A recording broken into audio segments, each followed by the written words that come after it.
Okey, Assalamualaikum dan salam sejahtera. Kita sambung perbincangan kita mengenai standard 4. Sebelum ini kita telah membincangkan mengenai 4.1 iaitu guru sebagai perancang. Jadi hari ini kita akan teruskan kepada aspek 4.2.1 iaitu guru sebagai pengawal proses pembelajaran. Guru sebagai pengawal ini ada dua, iaitu mengawal proses pembelajaran dan suasana pembelajaran. Jadi untuk video kali ini kita akan berfokus kepada guru sebagai pengawal proses pembelajaran.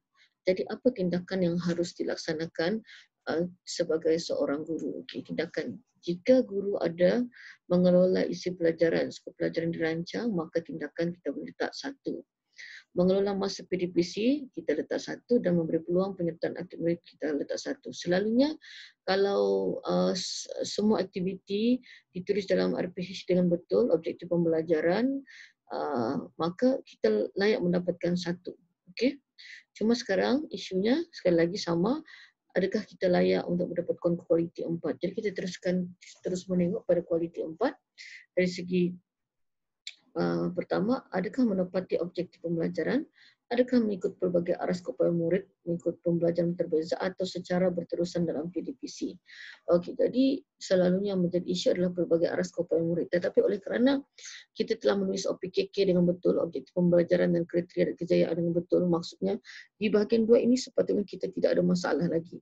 Dan kita sepatutnya tidak ragu-ragu untuk meletakkan tahap kualiti 4 di bahagian ini. Okey, mari saya terangkan lagi lebih jelas. Okey, kita terus kepada tindakan 1.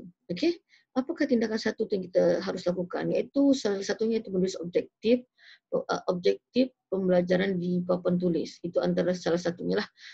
Kemudian menuliskan menerangkan objektif dengan bahasa yang mudah, membincangkan objektif, sentiasa merujuk objektif setiap aktiviti yang dilaksanakan dan mengaitkan dengan pengetahuan murid. Kemudian, ini contohlah, okey, kita akan menulis objektif pembelajaran dan kriteria kejayaan di hadapan. Sebenarnya kita sudah biasa bercakap apa yang kita mau ajar hari ini kepada murid, apa yang diorang kena capai. Tapi menulis mungkin belum menjadi amalan melainkan sekolah transformasi. Okey, jadi mungkin selepas ini kita boleh menjadikan amalan menulis objektif dan kriteria kejayaan secara mudah di hadapan whiteboard. Kemudian mengelola masa PDPC maksudnya melaksanakan aktiviti berdasarkan objektif, menggunakan teknik yang bersesuaian, melaksanakan proses pembelajaran secara teratur, daripada mudah kepada yang sukar, dan memastikan aktiviti mengikut masa yang telah dirancang. Dan aktiviti-aktiviti macam-macam lah kan yang kita telah ketahui, gallery work, drama, macam-macam ya. Dan dari segi penyertaan murid, penyertaan aktif murid maksudnya bagaimana kita melibatkan penyertaan aktif murid, melibatkan semua murid dan aktiviti mengikut arus keupayaan, memastikan penyertaan aktif murid berkaitan isi pelajaran, fakta dan kemahiran, memastikan peranan yang jelas dalam perbincangan kumpulan. Okey, seterusnya kita harus membudayakan pembelajaran kooperatif, iaitu satu strategi pembelajaran berteraskan pasukan kecil setiap murid. Maksudnya kooperatif itu secara kecil. Maksudnya kalau kita dalam kelas itu sudah ada kumpulan, seharusnya akan ada kooperatif di sana. Dan untuk RBT ini sepatutnya jadi isu untuk kita membuat kooperatif kerana kita banyak melakukan melaksanakan projek. Okey, seterusnya kolaboratif. Okey, kalau kooperatif tadi adalah pasukan kecil, kolaboratif ini adalah secara senang kita cerita satu kelas. Okey, maksudnya antara guru dengan murid, antara murid dengan murid, maksudnya dalam kapasiti yang lebih besar, bagaimana kita mampu untuk melibatkan secara keseluruhan murid yang berada di dalam kelas tersebut. Okey.